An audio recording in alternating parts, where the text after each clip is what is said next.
Hey everyone, just a quick update before we dive into today's episode. Starting soon, this podcast will be moving to a new release schedule. Instead of weekly episodes, we'll now be publishing every other week. This change will help me bring even better content with more time to dig deep and deliver the quality insights you've come to expect. As always, thank you so much for listening, supporting, and being a part of this community. I can't wait to share what's coming up. See you soon.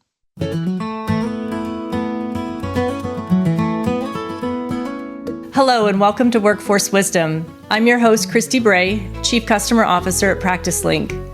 This podcast focuses on the latest trends in healthcare recruitment, showcasing innovative strategies, success stories, and fresh perspectives that impact the healthcare workforce. These episodes lead to in-depth, thoughtful discussions with recognized industry-leading healthcare professionals, exploring the challenges of healthcare recruitment and beyond. Whether you're an experienced recruitment professional or just starting out, this podcast aims to help you discover how experts are reshaping the industry, leveraging technology, and fostering inclusive hiring practices.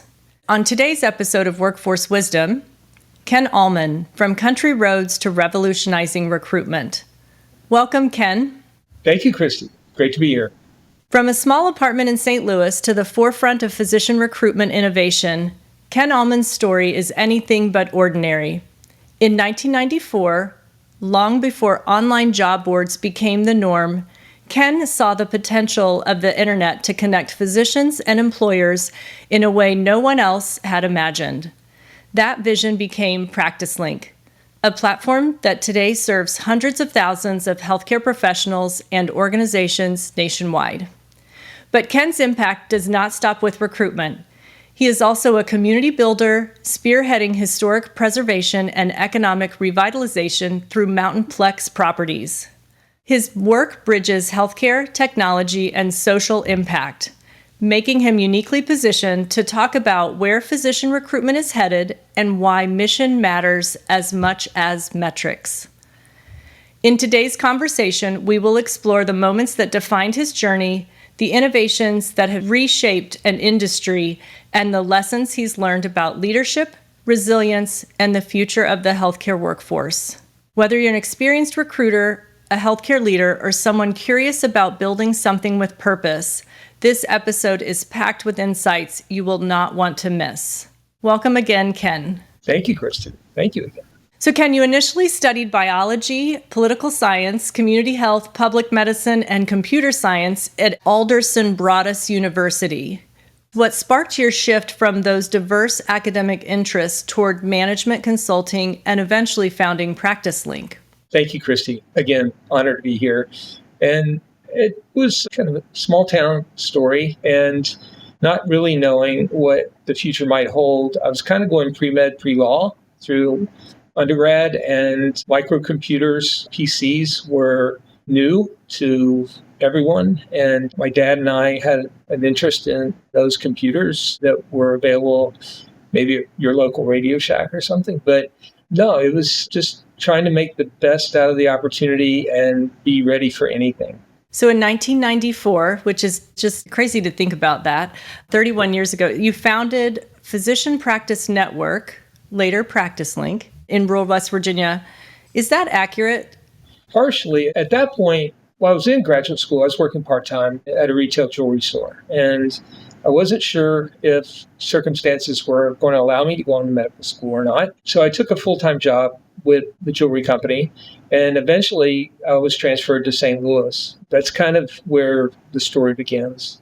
In working in retail, I was looking for the next step of my career, and I took an opportunity with a management consulting firm, working with different companies and different industries all over the country. And I spent most of the next 2 years getting on a plane, flying out, and learning about these different industries and how to help them improve. And on one of those flights, I met somebody who was a physician headhunter recruiter, independent recruiter. And 3 weeks later, I was working for a St. Louis-based physician recruitment firm and spent most of the next 2 years working the phones, talking to docs, and trying to find the right fit among that agency's client base. So over the next 20 months, I was fortunate to make about 20 placements. And as that was progressing, unfortunately and sadly, my father was diagnosed with glioblastoma. And so I resigned from that role to go home and be with family. And that was a really pivotal moment in everything. So I'd had the idea for what became PracticeLink pre-internet. There were services around like America Online and Prodigy and CompuServe for anyone who might remember those, but there was no internet. But there were dial-up bulletin boards. So you could dial up and log into something on a slow modem. So the idea for the job board kind of started with that. And it didn't go very far. But I had a business plan that talked about a job board, and I took that to someone I'll never forget. Mosby Medical Publishing was located down the street from my apartment. And I was really at the end of my rope, kind of financially. And so I threw a Hail Mary in a manila envelope and put the business plan on the desk of the receptionist at this large corporate headquarters. And a few days later, I got a call from the executive secretary to Mr. Jerry Freeland, who was the executive publisher of Mosby. And he invited me to come in, and we sat down and talked for an hour. And he's actually the first person that mentioned the word internet to me. I'll never forget him or that meeting. I went from there to the local bookstore and tried to look for magazines or publications on the internet. And a few weeks later, I set up a server in my St. Louis apartment to become maybe one of the first commercial online job boards, but I think maybe the first online position job board. I know there was one other about that same time, and it was a little ahead of its time. At that time, many recruiters didn't have email. So it was still fax and FedEx. So it was a little ahead of its time. Yeah, the early adoption of the internet, I think, and being one of the first definitely in the space is just remarkable to think all of the work that led up to that, and then making just the speed of making those connections with a recruiter happen that much faster. So many serendipitous events kind of led up to this, and the speed of the internet versus the speed of a fax machine is the paradigm shift that we initially went through. So PracticeLink has garnered multiple awards, from Inc. 5000 to top workplace recognitions from Modern Healthcare. What do you attribute that sustained success to? I was fortunate to get started with a good foundation. I mean, from modest circumstances, but still a solid foundation of family and community and support in that way. And timing. I mean, timing was huge with respect to PracticeLink. And I think it goes back about trying to be ready for whatever may happen or come your way. And I feel very fortunate in that. But I had a unique set of experience and skills that found itself in a way that I was able to put those things to work. And most of us that end up in physician provider recruitment never started out to be in physician provider recruitment. You know, we've all had an interesting path to get to where we're at. And for most of us who are in this profession, I think we're all grateful that we did. It's a wonderful profession, and one with important meaning and need.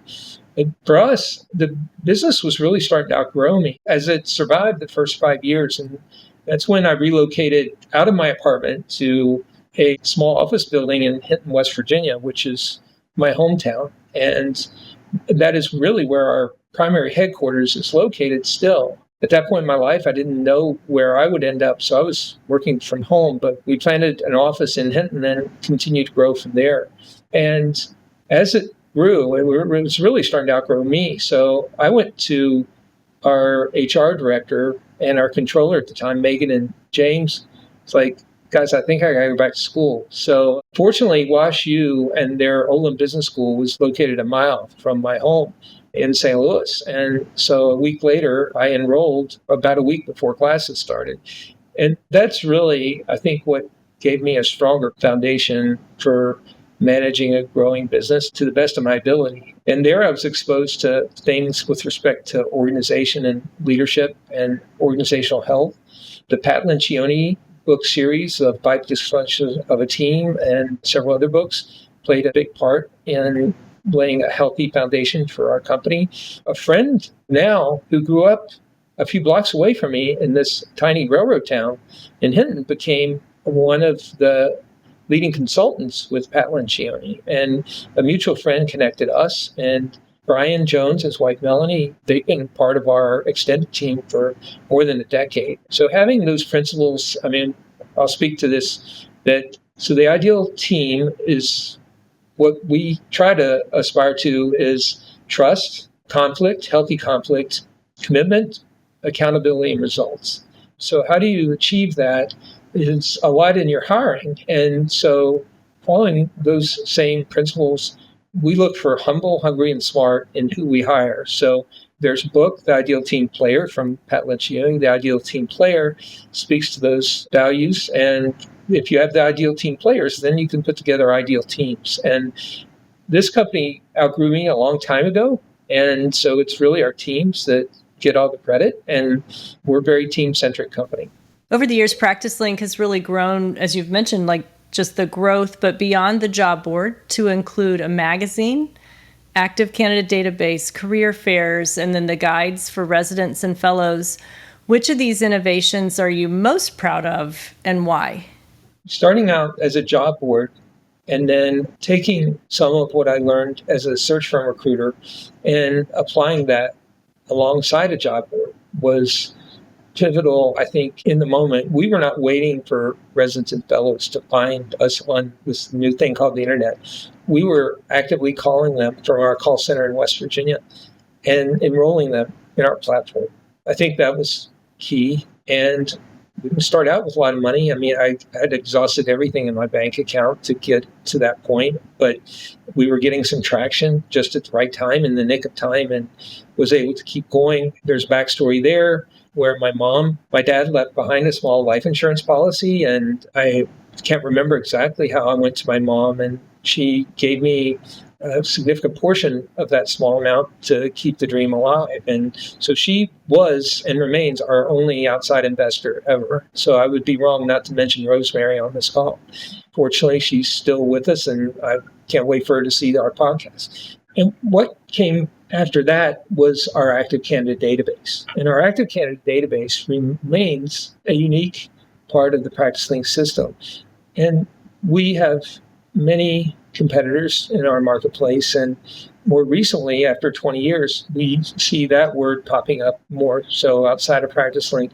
But I think we're still the only resource that's committed to the physician in the way that they opt into our system. And that gives them a great deal of control. We don't own their profile. They own their profile. And for 20 years, we've provided them the ability to manage their profile. And we've provided the telephone support to them to help keep them updated or help guide them through the process. I think those are unique in many ways. And then was fortunate to be able to acquire Unique Opportunities magazine, which is probably, I don't know, it could be approaching its 50th anniversary. I'm not sure. Somewhere between 40 and 50 years. The co-founders of Unique Opportunities magazine, Barb and Mel, we were an early advertiser in the magazine. And as the internet came along, I think it became a bit more difficult for some traditional advertising tools to maintain revenue. And we were in a position to work with them and acquire the magazine. And we did rebrand it PracticeLink Magazine soon after, and it has been award-winning. It is a quality publication that's won several very significant honors in the publishing industry each and every year. So the team that puts that together, huge. So job board, active candidate database, magazine. As part of that, we start going out to conferences where we can meet the people, the human element. We've always supported recruiter conferences and always tried to support those who are in the trenches doing this work with our platform. I would say it's an interesting job. It's not necessarily the world's easiest job, but internally to an organization, you're often caught between a rock and a hard place, whether it's trying to do more with less, which a lot of people have that challenge, but you're also trying to navigate the dynamics of the healthcare organization and the different dynamics there. So helping those who help others is kind of one of our mission statements with PracticeLink as we're serving physicians and APPs, or we're serving recruiters and employers. Now with AI, it's a whole new game, but really exciting and scary. But we have been working diligently toward this next evolutionary opportunity. Yeah, you mentioned a lot of navigation points in that. And if we think back just 5 years to 2020, PracticeLink swiftly pivoted to virtual career fairs and even introduced a rapid response job designation for folks needing to fill those roles. How did you lead that kind of swift change under some intense pressure? And maybe what were some of the key takeaways? Actually, I have to say it was easy because launching live career fairs and supporting them is a significant challenge. And it's one of those things that takes tremendous effort and may or may not drive the results that we all need. But it takes a great deal of effort to market and launch a live career fair. So to go to the virtual environment, we count on marketing to drive traffic and awareness to those events. And that's not necessarily easy either. However, there was technology at the time that helped facilitate that. We didn't have to build our own technology. But with AI, I think that's another paradigm shift that's going to happen. I think virtual career fairs will continue to be important in the big scheme of things. I think what AI is going to do there is going to do with everything, and we're excited about that and how we can utilize AI to enhance the experience for everyone. The conferences being closed down there for a couple of years, that was a disruption, but we saw traffic on our website really pick up. So fortunate to be in an industry that serves the public need and many people in many places. And we've never seen a business disruption that adversely affected our company like many other companies have to deal with. I'm honored to serve on the board of a healthcare system. So I've been in that role for 5 or 6 years and seeing the challenges of managing government policy and all kinds of things that can play a role in healthcare from the inside. I feel very fortunate to do what we do with PracticeLink and feel very much a commitment to supporting our recruiters and their healthcare organizations as they try to serve their communities. Physicians, I think we all respect how difficult their job is. I think they're kind of in this unfair, challenging situation of also having to deal with government policy that affects their compensation or affects how they can meet and greet and treat patients, from EMR to whatever the challenge.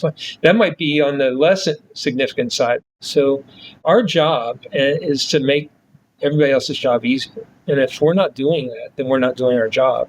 There's been just several significant milestones that not only the technology, but the support that the PracticeLink team provides to our customers really become key elements in the success. Let's talk a little bit about your hometown. I've had the pleasure of visiting with you, which is a pretty fun experience, I will say. But in 2007, you launched Mountainplex Properties, so really focused on that historic revitalization in Hinton. How does that work reflect your broader vision, and how has it complemented your entrepreneurial leadership? I would ask you and all those people we work with at PracticeLink and Mountainplex how that, it's got its good days, it's got its not so good days, but Mountainplex grew out of a need, and it became more than just a need. So we're in a small town, we have a growing company, we have 40 employees, and it's an incredibly scenic part of the country. It's on the banks of the New River, which is now the New River National Park and Preserve. We're literally 2 blocks from the southern boundary of the national park.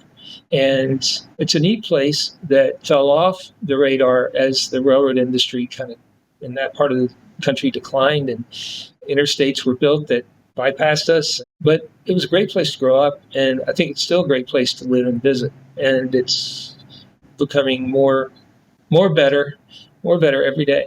But as the PracticeLink was growing, we had more visitors coming from out of town. We needed a place for people to sleep. And we're located in a commercial building in the heart of the Hinton National Historic District. And so the residential home right next to our commercial building was built in 1895. And so that became the guest house on Courthouse Square, our bed and breakfast.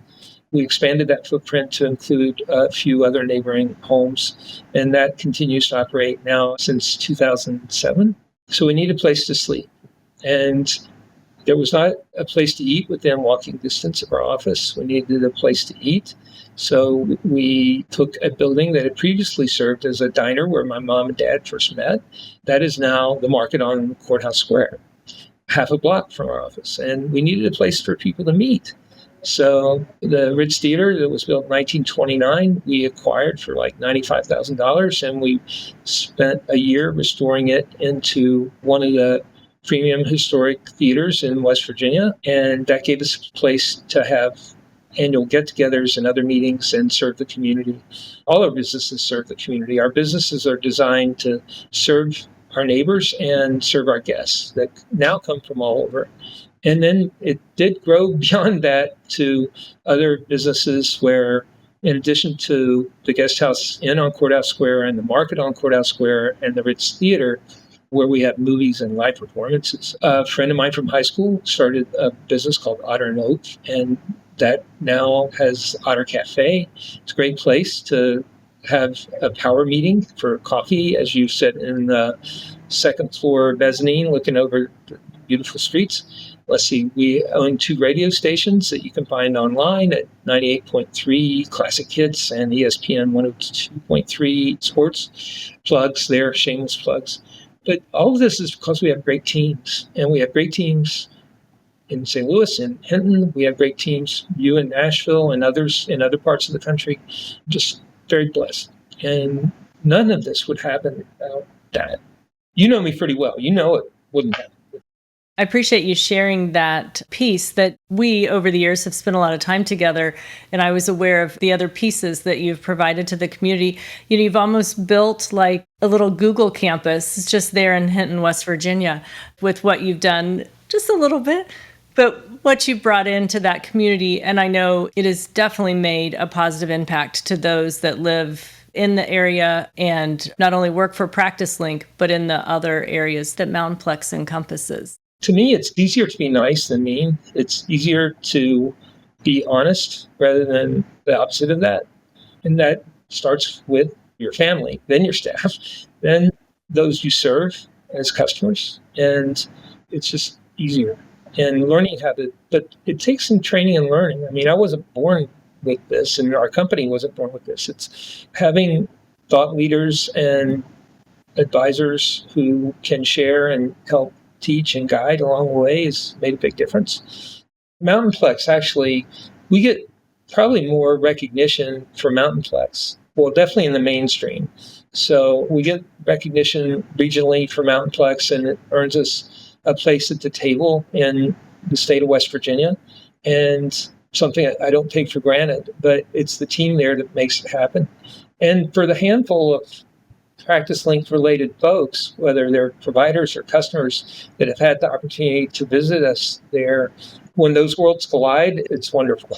So you mentioned, you had this bright idea about going back to school and going through those things. So when you went into that MBA program at WashU in St. Louis, you're kind of looking at maybe some digital marketing leadership strategy type work, but how has maybe that vision of yours in terms of lifelong learning shaped your leadership philosophy and kind of where you guide the company today?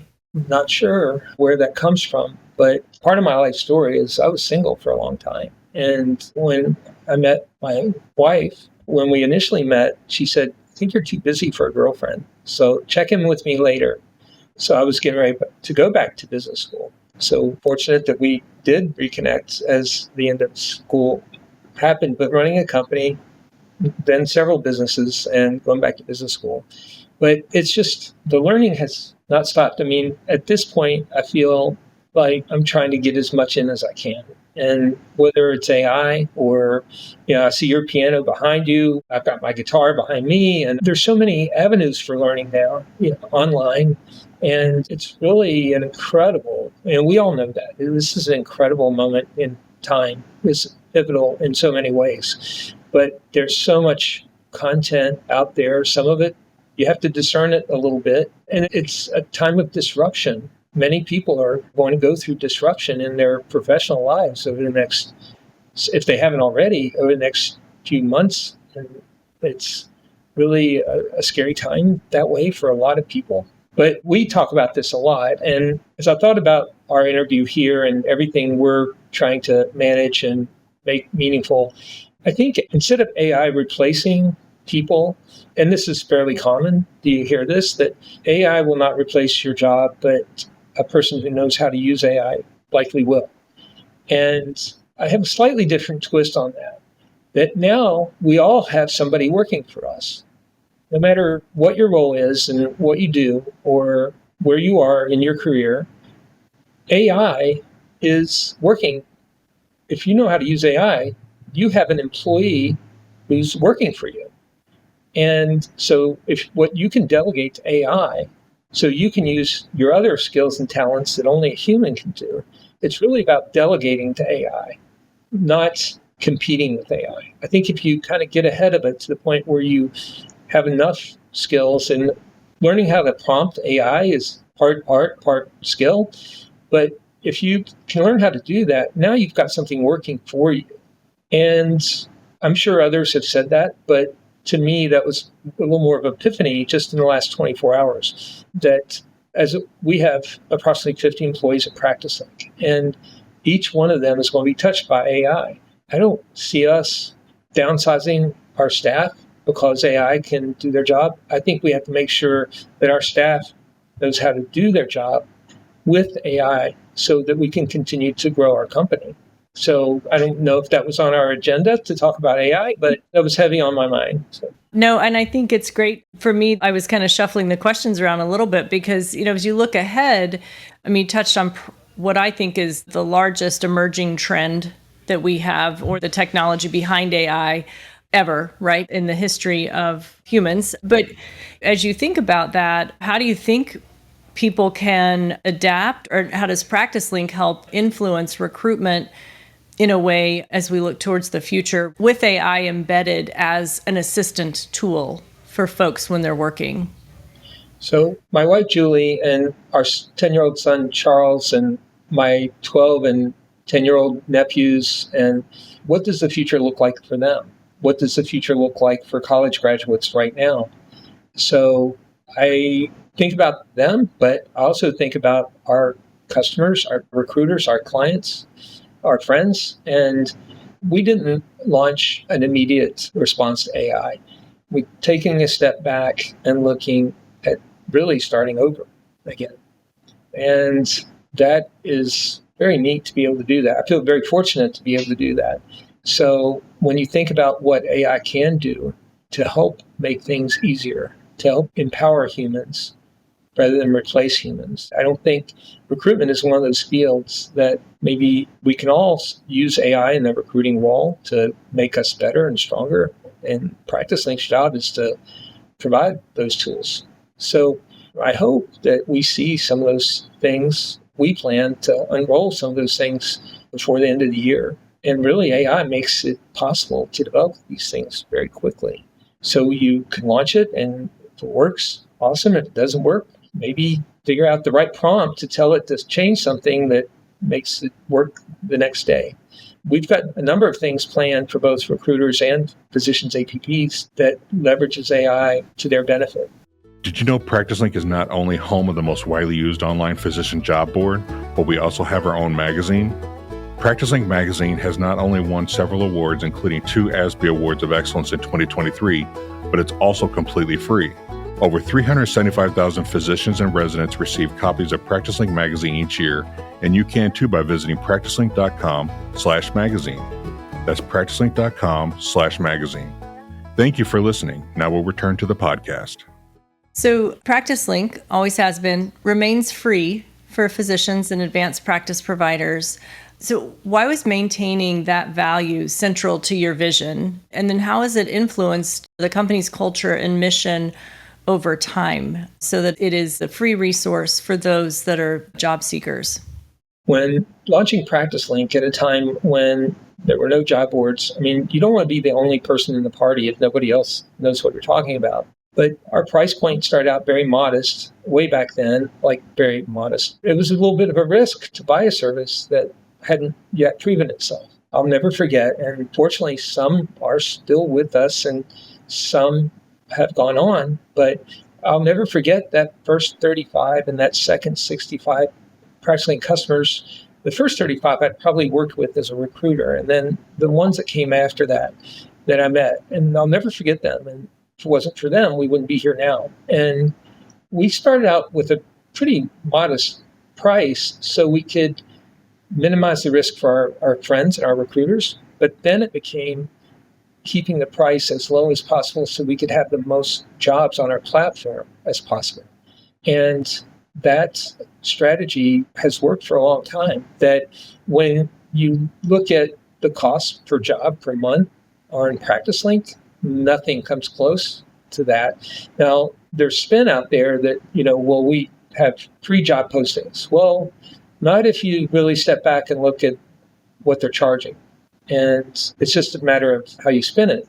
So it remains an important part of our strategy to keep our cost as low as possible so we can maximize the job postings on our platform. And that in turn, the more jobs we have, the more candidates we have. It's a flywheel effect that has been part of our strategy now for 30 years. And I think AI probably will disrupt that to some degree, but it won't be in the context or the substance. It'll be in just how you get the information or how you provide the information, how you get the information. Those are things we're working on. So since there were no venture capital investors, PracticeLink was a very modest bootstrap from the very beginning and remains completely independent of private equity.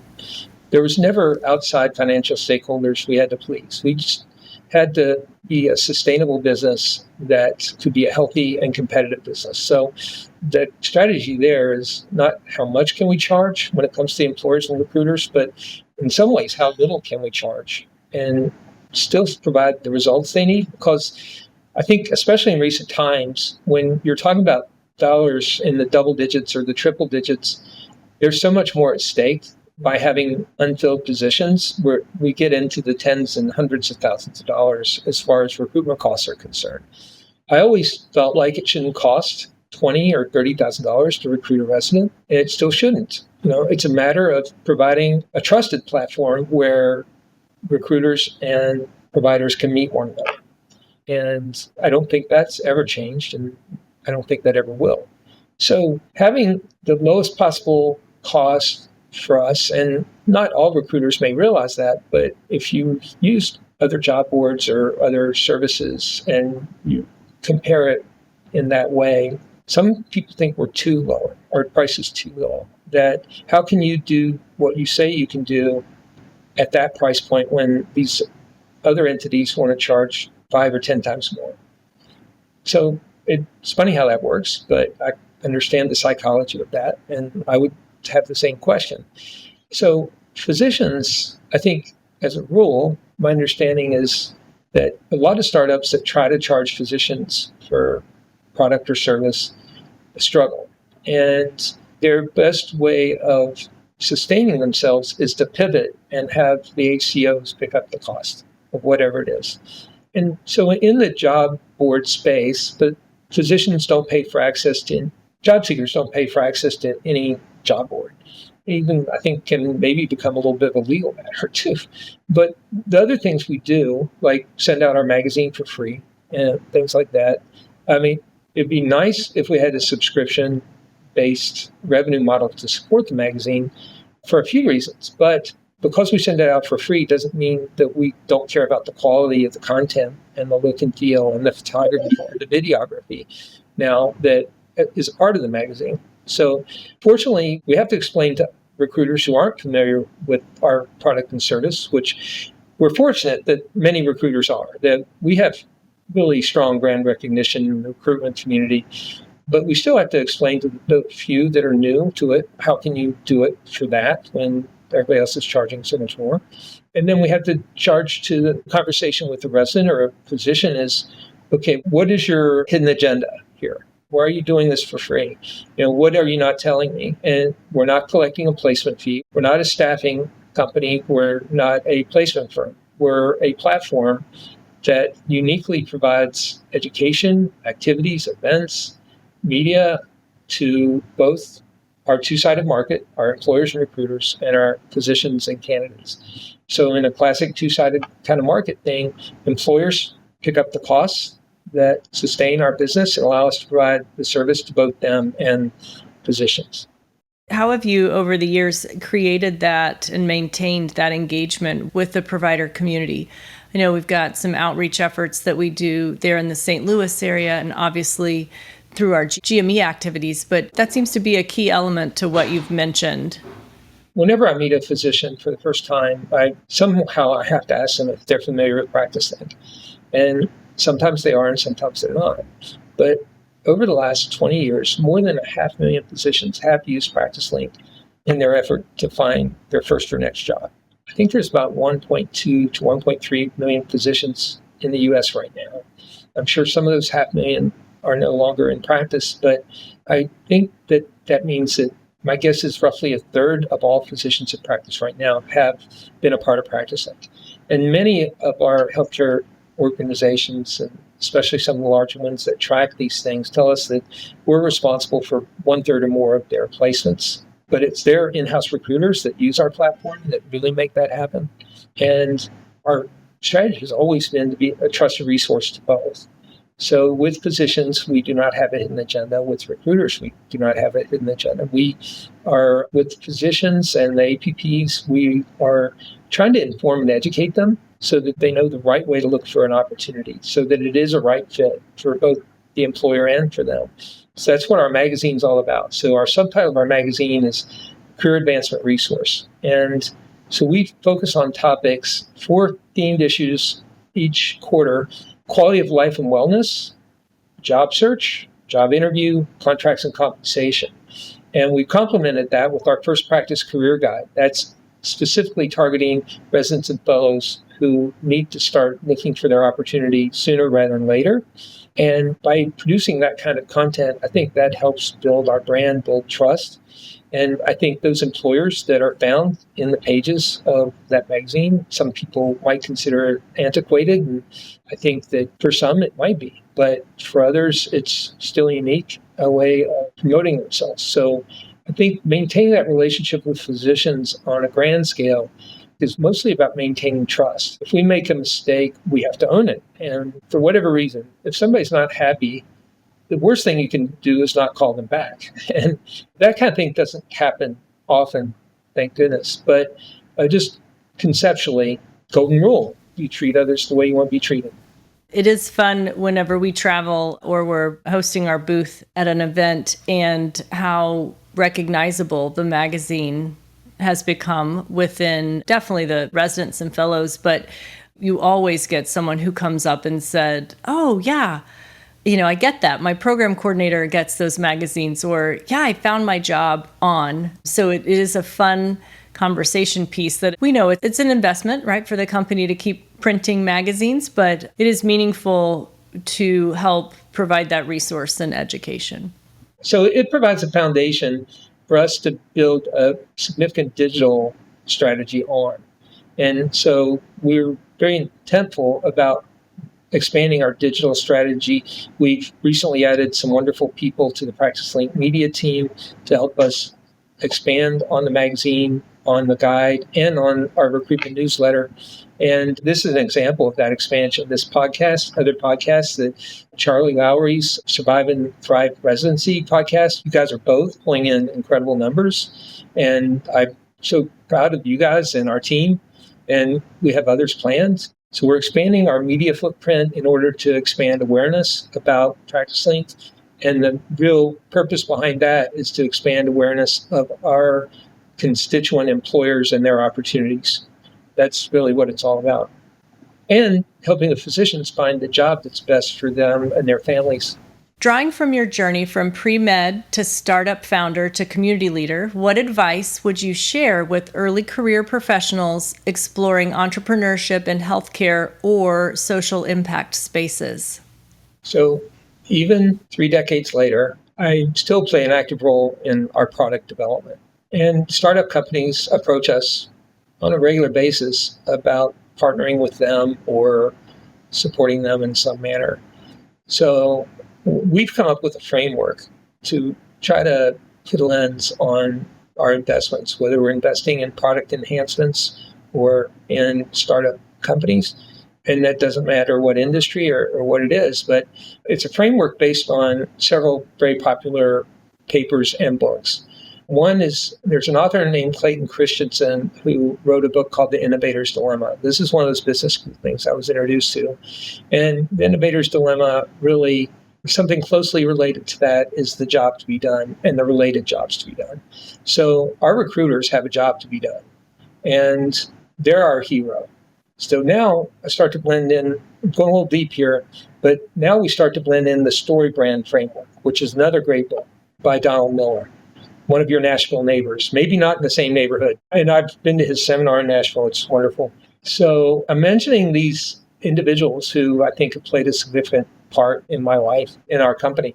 So the Story Brand Framework, we have the hero, and it's the hero is our recruiter. And their job to be done is to recruit and hire the best possible candidates in the shortest possible time and in the simplest possible way, and maybe at the lowest possible cost. But to do that, they have three challenges: internal, external, and philosophical. So what are their internal challenges? What are their external challenges?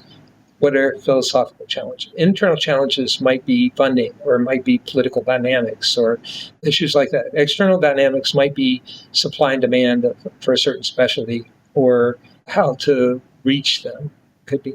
And then philosophical might be something that makes them feel the way they feel, like feel frustrated or feel angry or happy.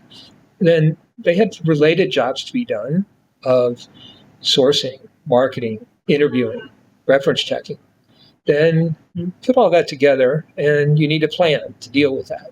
None of those things happen on their own, that somebody has to do those things. And I think the best way to approach that is through a plan. So you've got your guide, which in this case is PracticeLink. And our job is to put together a plan that works, that helps you overcome those challenges and helps you achieve those objectives and that job to be done. So part of that plan is wrapped up in another book called The Golden Circle.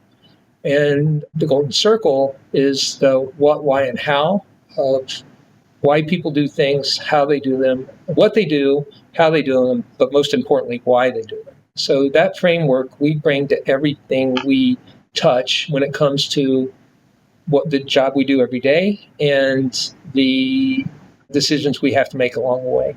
So I hope that was not too much, but it's a one-pager, really. It's a one-pager. I think it was great. Ken, thank you for sharing not just your journey, but the vision and heart behind it, from launching one of the first online physician job boards to revitalizing communities. Your work is a reminder that innovation is most powerful when it serves people first. If you enjoyed this episode, be sure to subscribe to Workforce Wisdom on Apple Podcasts, Spotify, or wherever you listen. And if you learned something valuable today, share it with a colleague who could use a little inspiration in their own work. You can find more resources, including past episodes and healthcare recruitment insights, in the PracticeLink Resource Center at practicelink.com. Additionally, we always welcome your thoughts, so if this episode sparked an idea or a question, feel free to reach out to us anytime at plmedia@practicelink.com. I'm Christy Bray, and thank you for tuning in to Workforce Wisdom.